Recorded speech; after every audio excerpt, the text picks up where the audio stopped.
For more on this, we are joined by Christian Leuprecht. He's a security expert and professor of political science at the Royal Military College of Canada and Queen's University. Christian, good to see you again. Good afternoon.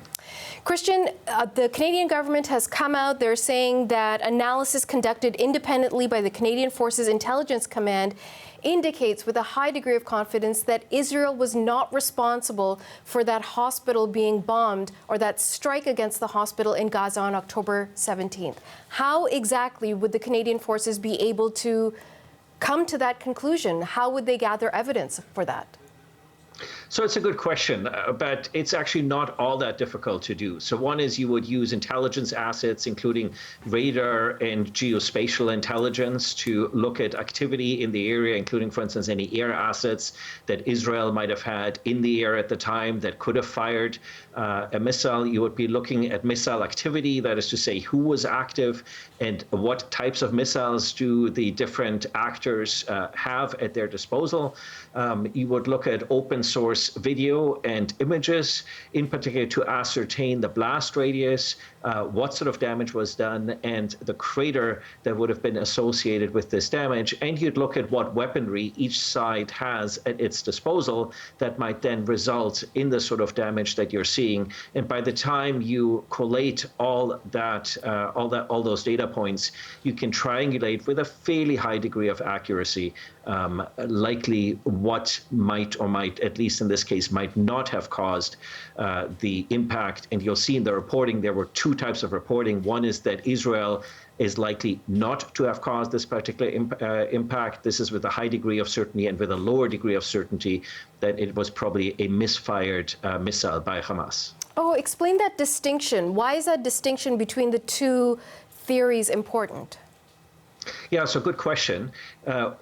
Because we would have as a result of radar and satellite, as well as other types of assets, intelligence assets available, you would be able to ascertain, for instance, whether Israel had air assets in the area, and you can also ascertain whether those air assets fired, as well as the trajectory of the firing of those air assets. There's massive amounts of surveillance assets in that particular area, so that's something that is relatively easy to ascertain. The more difficult element to ascertain then, if Israel did not fire, who fired, where did they fire from, and what was the ordnance that might have been used in this particular case. And what has been established that this was likely a 5-kilogram ordnance rocket, so the type of rocket that Hamas has at its disposal to fire, and probably with also some degree of certainty ascertaining the firing of, at the time, it is estimated about 10 rockets. So it's not just that one rocket was fired, multiple rockets were fired from that particular location,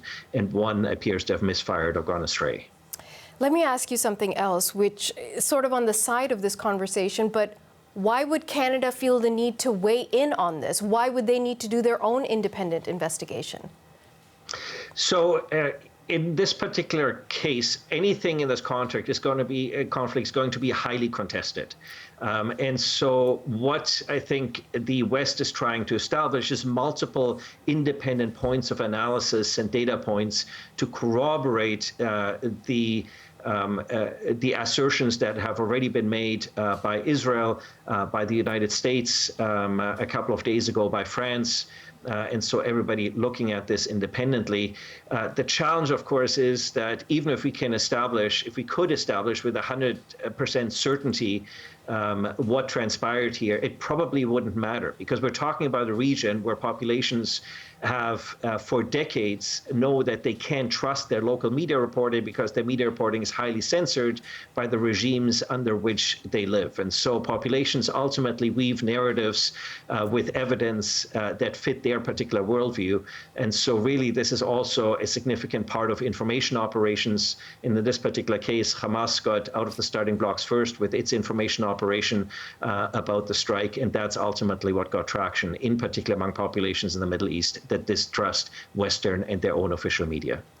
So, Christian, let me understand that in more layman's terms. Are you suggesting that even if every government comes out and says it's very unlikely that Israel caused the strike on the hospital, those who don't want to believe it just won't believe it?